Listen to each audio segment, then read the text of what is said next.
प्रिय भाई और भौणी मैंने समस्त को मुझे वीडियो माध्यम आपको स्वागत जनाऊँगी। आज वीडियो जो माने भी एबे मतलब मेडिकल दे सारी जॉइनिंग लेटर आसबार अच्छी फुल जल्दी मतलब मेरिट बाहर अच्छी मेरिट लिस्ट जनवरी सुधा जॉइनिंग समस्त मिल जो मैंने भी 2024-25 वैकेंसी मतलब जॉइनिंग पाइबे आउ जो मैंने एसएसजी 2026 जो मैंने अच्छी प्रिपेरेसन करुँच फर्म पकईं फर्म पकड़ा चाहूँगी समस्त आज भिडियो रही बहुत किसी खास रही जो मैंने एबे एज हो ना आग को भावुं जे ए जॉब रे पकेबी कि ना समस्त तेणु भिडियो को शेष पर्यंत देखु। आज मुझे सामने सैलरी स्लिप रखा जाऊँगी जो थे आपन को किसी मोटिवेशन मिल कहीं मोटिवेशन कहूँ कहीं प्रत्येकटी जो मैंने भी आपन जानी मु जो मैंने बहुत जल्दी जॉब पाइबा चाहती से माने फौज लाइन रे जीवा चाहिए आ गोटे फौज लाइन रे से माने जीवा चाहती जो मानकर फैमिली रे बहुत किसी स्ट्रगल रे से माने बीते था दिन एमती थी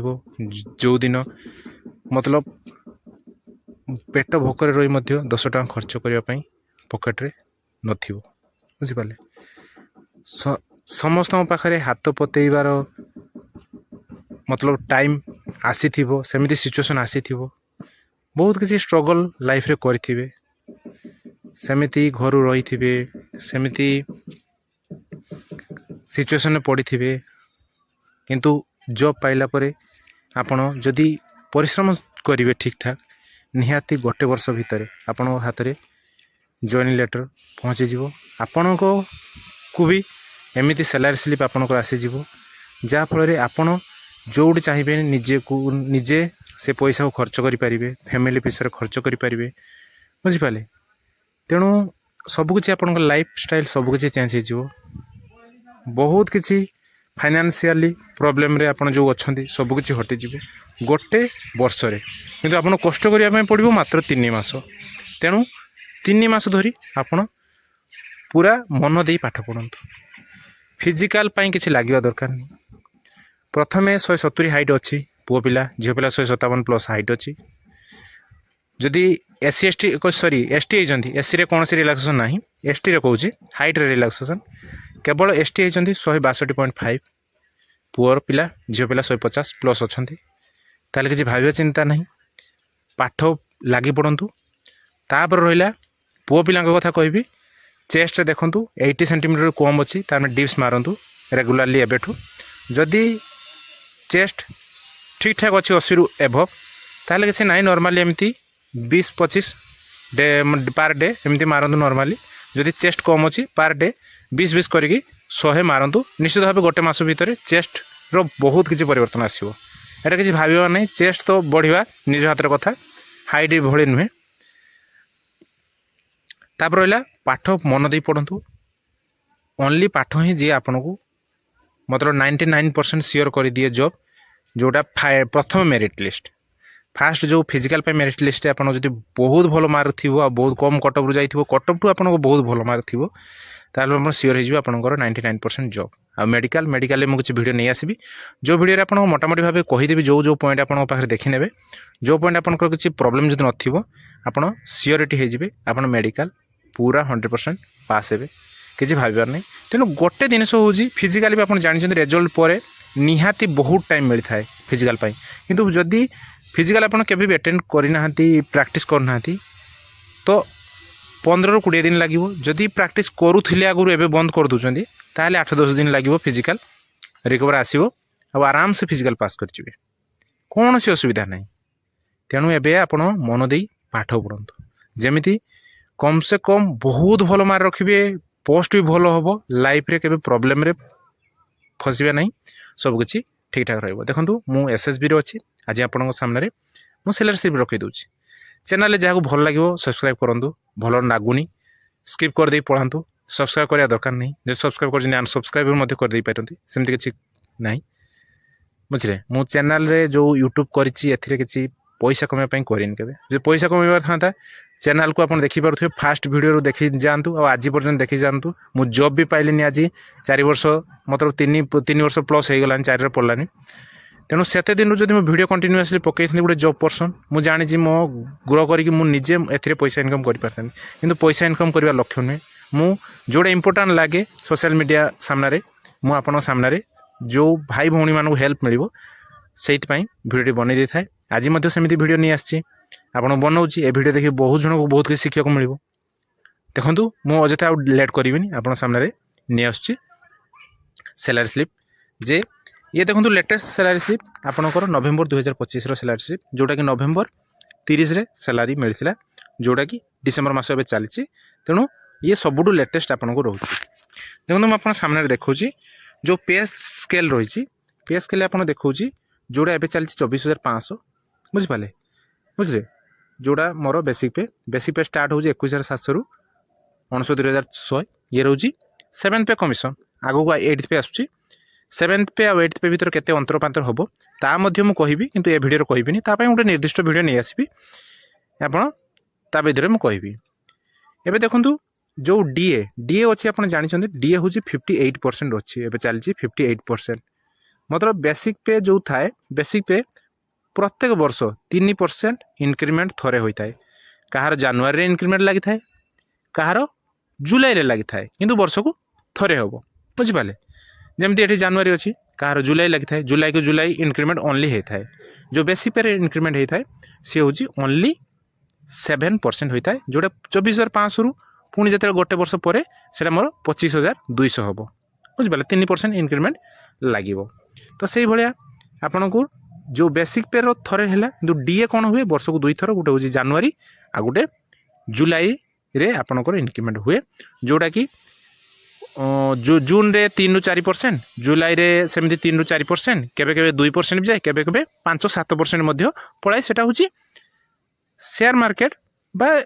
बजार रो परिस्थिति अनुसार जो महंगाई बढ़े से अनुसार सी सरकार ताकू दे था केते परसेंट डिक्लेयर करते एति परसेंट बढ़ से परसेंट बढ़ी था मोटामोटी भाव अति कम से गोटे वर्ष रे 2 थर बढ़े 2 थर तो सुनिश्चित बढ़ कि अति कम रे 2 थर मिसिकी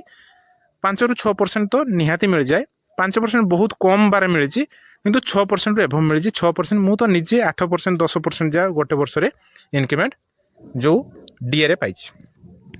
ये रहा बेसिक पे डीए किंतु आपण मु एबे आपन कहि दउ जो सैलरी ओरिजिनल सैलरी मैं कहि दउची कौन कौन मिली थाए देखो बेसिक पे आपन को जहाँ ही बेसिक पे मिल डीए तो मिल से अनुसार से बेसिक पे ही 58% ये हूँ जी हिसाब करदे ये रोचे बी किंतु बेसिक पे डीए रो जे हुए जी सैलरी हुए से सैलरी आपन को 10% डिडक्शन होता है बाकी जो जहाँ भी मिलता है ये सब जिन 10% डिडक्शन हो न था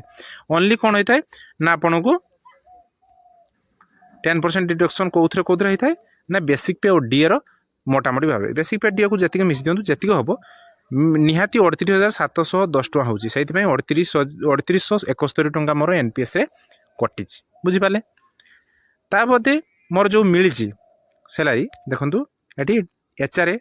house rent allowance 10% 24,500 10% 2,450 hair cutting allowance 56 shop allowance 56 rum allowance 310 ये मते कंपलसरी मिलिवो ये सबु बेले समान सब मंथ रे समान जेते बेले 50% डीए हो जाए एटा 25% सब ऑटोमेटिक बढ़ी जाए हार्डशिप अलाउंस मध्य से हार्डशिप अलाउंस देखंतु 21,625 सेमिति जो टीपीटी अच्छी टीपीटी देखंतु 1,800 टଙ୍କା ता सहित टीपीटी रे 58% डीए सी 1,044 टଙ୍କା टोटाल मोर ग्रोस होची एटी देखि पारथुए 66,000 आपनकर मोटामोटी भाव 66,000 आप देखिपार ग्रोस जहाँकि एनपीएस और इंश्योरेंस अमाउंट ये काटिके 30 टଙ୍କା आउ टोटाल 3,901 टଙ୍କା काटिगला तापर आपनकर एसबीएफ सीडब्ल्यूएफ सी 850 टଙ୍କା काटिगला टोटाल आपनकर नेट पे आप देखिपारे ये मिलला मुझे आपको कही दूसरी फौज रे खाइबा पैसा भी मिले जोड़ा खाइबा पैसा ए चलती ये मिलू था 4,700 मैंने 4,700 आपको खाइबा पैसा मिले जो खाइबा पैसा आपंकर कौन हुए ना जी खाई जब फुल मास खाई जमी मिले सेमती काटि जाए तेणु से सैलरी स्लिप रे से एड करे ना ଆଉ ଯଦି ଆପଣ ମାତ୍ର 30 ଦିନ ଡିପାର୍ଟମେଣ୍ଟରେ ଛୁଟିରେ ଅଛନ୍ତି ମାନେ ନିଅ ପୁରା 30 ଦିନ ଛୁଟି ଅଛନ୍ତି ତାହେଲେ ଏ ପଇସାଟା ଏ ସାଲାରୀରେ ଏଡ଼୍ ହେଇଯାଏ। ନହେଲେ ଆପଣ ଧର ମାନି ନିଅ 10 ଦିନ ଛୁଟିରେ ଅଛନ୍ତି 20 ଦିନ ଛୁଟିରେ ଅଛନ୍ତି ଯାହା କିଛି ଆପଣ ଡିପାର୍ଟମେଣ୍ଟ ଛୁଟି ଥିବେ ଯେତିକି ଦିନ ସେତିକି ଦିନ କ'ଣ ହେବ ଏଥିରେ ମିଳିଯିବ ଆହୁରି ଆପଣଙ୍କ ସାଲାରୀ ବଢ଼ିଯିବ। ତ ଏତିକି ପଇସା ଗୋଟେ ସବୁକିଛି କାଟି କୁଟାକି ଖାଇବା ବି ଗଭର୍ଣ୍ଣମେଣ୍ଟ ଦେଲା, ରହିବା ବି ଗଭର୍ଣ୍ଣମେଣ୍ଟ ଦେଲା, ଆପଣ ବ୍ରେକ୍ ଫ୍ରି, ତ ସବୁକିଛି ହେଇକି ଯେଉଁ NPS ଇନ୍ସୁରାନ୍ସ ଆମାଉଣ୍ଟ ସବୁ କାଟି କୁଟାକି ଗଲା ତା ବାଦେ ଆପଣଙ୍କୁ ଯେଉଁ ଆମାଉଣ୍ଟ ପଡ଼ିଲା ଏ ଆମାଉଣ୍ଟରୁ କେହି ନେବାର ନାହିଁ। ଏ ଆପଣ ଯାହା ଚାହିଁବେ ଖର୍ଚ୍ଚ କରିପାରିବେ, ଘର ପିଛରେ ଖର୍ଚ୍ଚ କରିପାରିବେ। ଯଦି ଏଇଟା ଆପଣଙ୍କୁ ମିଳିଗଲା ଆଜିକା ଜମାନାରେ କିଛି ବି କମ୍ ନୁହେଁ ସାଲାରୀ। ଆପଣ ଏବେ ଯେଉଁ ବେକାର ଅଛନ୍ତି ଆପଣ ଯଦି କଷ୍ଟ କରିବେ ଏହି ସାଲାରୀ ବା ୟାଠୁ ଅଧିକ ଯେତେବେଳେ 8th ପେ ଲାଗିବାକୁ ଅଛି, ଏବେ ଇଏ 7th ପେରେ ଦେଖିଲି 8th ପେ ଲାଗିବାକୁ ଅଛି, ଯେଉଁଠି ଆପଣ ଷ୍ଟାର୍ଟିଂ ଆପଣ ଇଏ ଦେଖିବେ ଯେ 75+ ଆପଣ ନେଇପାରିବେ, 75K ପ୍ଲସ୍ ଆପଣ ସାଲାରୀ ନେଇପାରିବେ। ତେଣୁ ଆଶା କରୁଥିବି କିଛି ମୋଟିଭେଟ୍ ପାଇଥିବେ ଏଥିରେ ନିଜକୁ ଯେ ମୁଁ ପାଠ ଭଲ ଦେଇ ପଢ଼ିବି। ଇଏ ରହୁଛି SSBର ସାଲାରୀ ସ୍ଲିପ୍ ଆପଣଙ୍କୁ ଦେଖାଇଦେଲି। ଆପଣ ଯଦି ଅନୁରୋଧ କରିବେ ମୁଁ ନିହାତି ଭାବେ CISF, BSF, ITBP, Assam rifle, CRPF ସବୁଥିରେ ସାଲାରୀ ସ୍ଲିପ୍ ଆପଣଙ୍କ ସାମ୍ନାରେ ଧୀରେ ଧୀରେ ନେଇ ଆସିବି, ଯାହା ଅପଲୋଡ଼ କରିବି। ଯଦି ଆପଣଙ୍କୁ କିଛି ଖାସ୍ ମିଳିଥାଏ ଏଥିରେ କିଛି ଶିଖିବାକୁ ବା ଭଲ ଲାଗିଥାଏ ତାହେଲେ ସବସ୍କ୍ରାଇବ୍ କରି ପାଖରେ ବେଲ୍ ଆଇକନ୍କୁ ନିଶ୍ଚିତ ପ୍ରେସ୍ କରିଦିଅନ୍ତୁ, ଲାଇକ୍ କରନ୍ତୁ, କମେଣ୍ଟରେ ମତାମତ ଜଣାନ୍ତୁ। ନହେଲେ ଆପଣ କିଛି କରିବା ଦରକାର ନାହିଁ, ଅନଲାଇକ୍ ମାରିଦିଅନ୍ତୁ, ଯେଉଁଟାକି ଡିସଲାଇକ୍ ଆପଣ କୁହନ୍ତି ଡିସଲାଇକ୍ କରିଦିଅନ୍ତୁ, କିଛି ଅସୁବିଧା ନାହିଁ। ଜୟ ଜଗନ୍ନାଥ, ଜୟ ସାଇ।